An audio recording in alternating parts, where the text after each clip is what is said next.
Bonjour les amis, c'est Cyril de Lille. Aujourd'hui, j'ai choisi de vous parler d'un sujet d'actualité, la pédocriminalité. Pourquoi tant de secrets? Voilà. Je me base sur le combat qu'est en train de mener Karl Zéro. Karl Zéro, c'est un journaliste et présentateur. Aujourd'hui, il milite pour une législation plus stricte et plus dure sur la pédocriminalité. Autre chose, il dénonce des cas, donc des cas célèbres comme celui de Marc Dutroux en Belgique ou celui de Michel Fourniret en France, qui n'ont pas été jugés correctement. En fait, il dénonce le fait que ces gens faisaient partie d'un réseau criminel, d'un ensemble, tout un réseau qui est resté en grande partie protégé de la justice, malgré que Dutroux fournirait, surtout Marc Dutroux par exemple, ont annoncé cela. Surtout Marc Dutroux, il a insisté pour dire qu'il n'était que le membre d'un réseau. Et pourtant, la justice n'a jamais pu aller au bout de ses investigations concernant justement le réseau dont il faisait partie. Alors, le cas Fourniret, Michel Fourniret, c'est un violeur, un pédocriminel et un tueur en série français. Son fils, à Michel Fourniret, est venu témoigner à la télévision. C'était dans l'émission, c'était Balance ton poste, présenté par Eric Nolot. Et il a expliqué que son père, donc Michel Fourniret, entretenait en fait des relations avec tadam, la franc-maçonnerie. C'est pas possible. Voilà. Lettres à l'appui. Donc il a des lettres qui viennent vraiment de la franc-maçonnerie. Il dénonce aussi que certains des membres de la franc-maçonnerie, avec lesquels Michel Fourniret est en lien, lui ont commandité certains enlèvements. Voilà, sur toutes les victimes en fait de Michel Fourniret, de Marc Dutroux et puis sûrement de bien d'autres, certaines ont été des victimes commandées et récupérées par des réseaux secrets, moyennant finances probablement, liés, au moins pour certaines de ces victimes, à la franc-maçonnerie. Voilà. Ce sont ces milieux qu'on appelle pédosatanistes. Voilà, c'est pas une invention, hein, les milieux pédosatanistes, c'est quelque chose qui existe. Et les nombreux enlèvements d'enfants qu'on ne retrouve jamais, les enlèvements d'enfants qui n'ont pas de droit, comme chez nous les Roms aujourd'hui, mais au temps de la ségrégation aux États-Unis, c'était les Noirs. Ils étaient enlevés par ce type de personnes et par des réseaux comme ça qui les utilisent pour beaucoup de choses. Voilà. Quel est alors le lien à la franc-maçonnerie? En fait, il n'est absolument pas surprenant si vous avez un peu suivi les vidéos que j'ai enregistrées dernièrement, mais bon, à peu près depuis le début. La franc-maçonnerie, elle est basée sur l'héritage des Lumières. Ça, j'en ai parlé récemment dans la franc-maçonnerie. Qu'est-ce que c'est? Elle est basée sur l'héritage des Lumières de Voltaire. Or, Voltaire, ça c'est dans ma vidéo Qui sont les Lumières? Voltaire, dans la fameuse encyclopédie, il a justifié la pédocriminalité.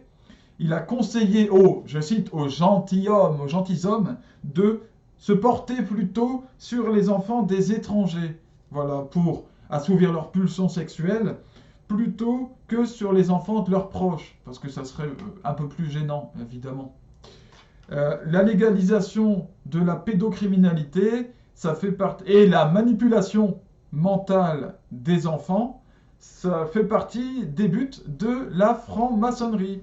Et ça, il suffit de se renseigner sur les témoignages de Serge Gallardeau ou d'anciens francs-maçons aujourd'hui qui expliquent tout cela bien mieux que moi, puisque eux, ils ont connu les choses directement sur place. Moi, je me contente d'entendre ce qu'ils disent et puis de me rendre compte que c'est tout à fait crédible et que ça vient de gens crédibles surtout.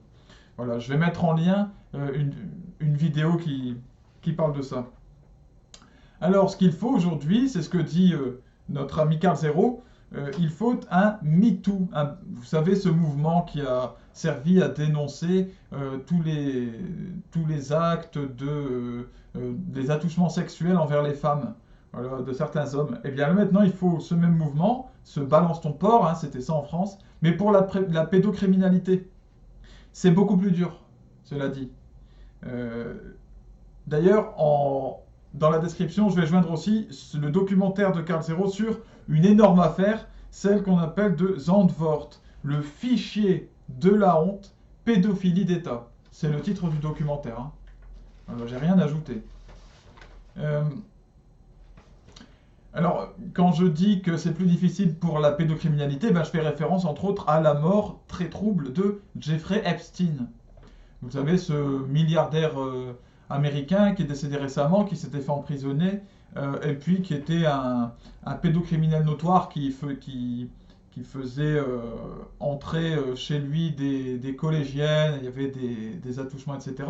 Cet homme, en fait, était à la tête d'un réseau et il était en lien avec de nombreuses personnalités, dont les Clinton, le prince Andrew, etc.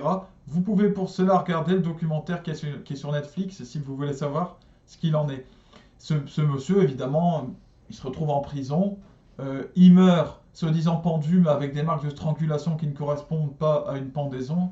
Il y a tout lieu de penser qu'il a été assassiné par des personnes qui n'ont surtout pas envie que leur nom soit affiché au grand jour. Eh bien ça ne doit pas intimider les chercheurs de vérité. Donc je soutiens Karl Zero dans ce qu'il fait, je soutiens tous ceux qui le soutiennent, qui vont transmettre son combat, la façon dont il essaie de réveiller les consciences. Et j'invite chacun de vous à le faire à son niveau comme il le peut, à transmettre en tout cas ces informations. Ce sont des affaires qui touchent des personnalités importantes, donc ça ne va pas arriver comme ça en claquant des doigts. Hein. C'est sûr que là, c'est quelque chose qui doit se fonder sur le courage de chacun de chacune, de victimes plus ou moins proches de ces milieux, qui, qui ont connu leurs enfants qui ont été enlevés, ou alors des gens carrément enlevés, je ne sais pas. Mais en tout cas, tous les témoins doivent se réveiller et parler. Il est grand temps. Voilà. Je termine en parlant de la sainte du jour, c'est Sainte Alice. Alice, ça vient du grec alikea qui veut dire vérité. Voilà, on en a bien besoin. Alice, alors je l'apprends en même temps, c'est le même prénom que Adélaïde. Donc Sainte Alice, c'est Sainte Adélaïde en même temps. Née en 931, décédée en 999, au sein d'une famille royale. Et elle a été mariée à un homme par son beau-père qui est mort prématurément. Elle a été jetée en prison injustement et elle s'en est évadée de cette prison. Elle a épousé en sortant Othon Ier, empereur d'Allemagne, qui a conquis l'Italie. Et du coup, elle a été couronnée impératrice. Rien de moins. Elle a manifesté, et elle continue, puisqu'elle est sainte, beaucoup de générosité envers les pauvres, et elle a soutenu les moines de Cluny. Voilà. Mes chers amis, que Dieu vous bénisse, protège tous vos proches, bénisse vos enfants. Et j'espère, nous pouvons prier pour que tous ces réseaux pédosatanistes soient démantelés et que la vérité triomphe. À bientôt les amis.